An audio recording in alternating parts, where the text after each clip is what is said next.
Oh, what a day, yeah, take it easy today. But you're the one I miss, and I keep on working. I can see that the trees are calling back the leaves. Sunday was a shattering day, but I keep on working.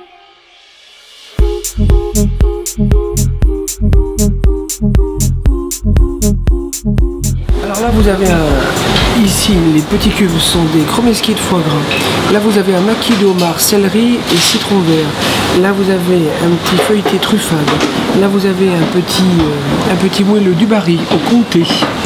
Ici vous avez des chips de riz à l'alcool de prune avec un espuma, agrumes, gingembre. Pour commencer le repas.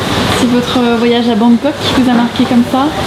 Oui, un petit peu. C'est vrai que j'ai vécu 3 ans et demi à Bangkok. C'était des moments assez merveilleux. Donc j'ai appris la cuisine un petit peu asiatique, une thaïlandaise. Mais bon, c'est pas spécialement ça. Je pense que c'est aussi une tendance en ce moment. Je fais ça, que je le réalise. C'est une tendance? Oui, bah disons que je réalise en ce moment ça parce que ce sont des idées qui viennent en ce moment. Je veux surtout pas avoir une connotation de cuisine asiatique parce que ça ne me correspond pas. J'aime la faire à la maison, la cuisine asiatique pour mes enfants et la famille, voilà. Mais au restaurant, jamais. Et alors c'est quoi la cuisine qui vous correspond? C'est une cuisine de produits, une cuisine de saison. Je pense qu'il faut avoir les bons produits au bon moment, avec une saisonnalité. Et puis essayer d'apporter un petit clin d'œil de région, parce que quand on vit dans une région, il est nécessaire de travailler des produits locaux. Donc quand on peut le faire, je pense que c'est nécessaire d'avoir le clin d'œil local. D'accord.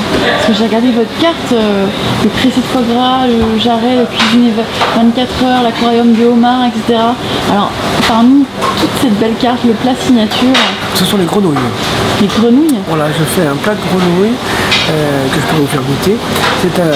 Ce sont une fricassée de grenouilles, pas lourde, au vin jaune et à l'ail doux. D'accord. Et alors voilà, vous avez longtemps travaillé avec Georges Blanc. Il était là avant-hier.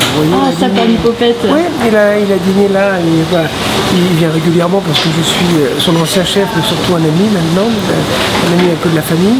Il est venu dîner là ici, donc il a même mangé des grenouilles, vous voyez. Donc quand même Georges Blanc qui mange des grenouilles.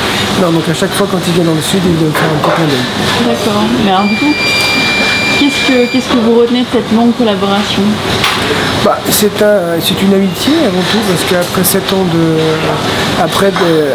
de collaboration, voilà, moi je suis parrain de sa fille maintenant, donc il se passe quelque chose. Je pense qu'on est rentré dans une phase plutôt familiale, donc c'est important pour moi. C'est quelqu'un avec qui j'ai adoré travailler sur le plan professionnel, sur le plan humain, sur le plan du voyage. J'ai beaucoup appris à ses côtés.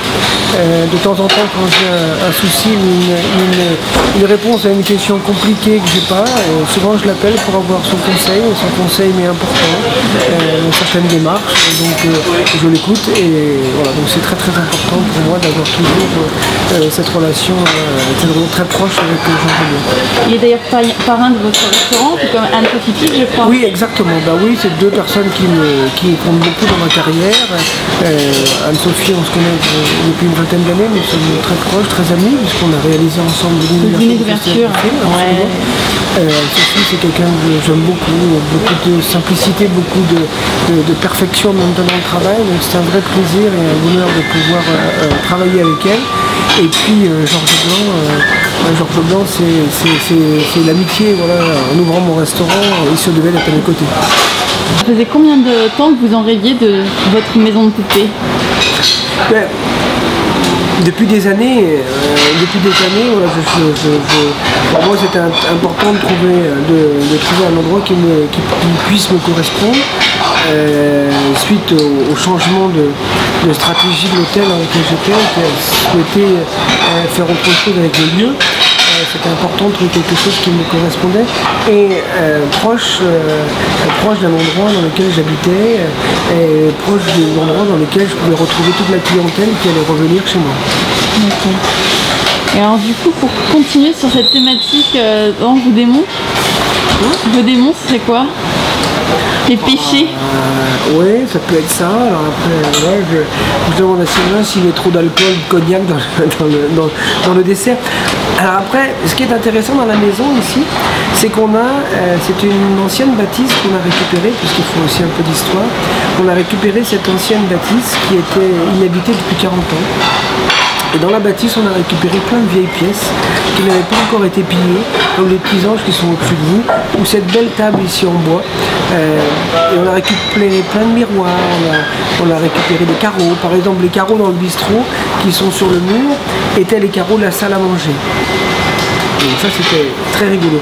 Mais avant tout, il y a une grande histoire dans cette maison. La dame qui habitait dans cette maison, qui s'appelait Alice Chaval de Dalmatie, avait une passion pour la cuisine. Et elle était dans le monde de la couture, elle faisait de grandes réceptions ici. Et elle a écrit un livre de cuisine avec un des tout premiers chefs du canton. Et quand j'ai démarré les travaux ici, il y a une dame d'un certain âge, qui avait un peu plus de 75 ans, qui est venue me voir et me dire « Ah, c'est vous le boulanger, j'ai quelque chose à vous donner ». Et elle m'a donné un petit paquet dans un sac avec un vieux livre de cuisine qui avait été édité chez Flammarion avec cette dame qui habitait ici. Donc c'est assez rigolo, je l'ai dans mon bureau, donc j'ai le livre de cuisine de l'ancien propriétaire. Donc finalement c'était un lieu pour faire de la restauration. D'accord.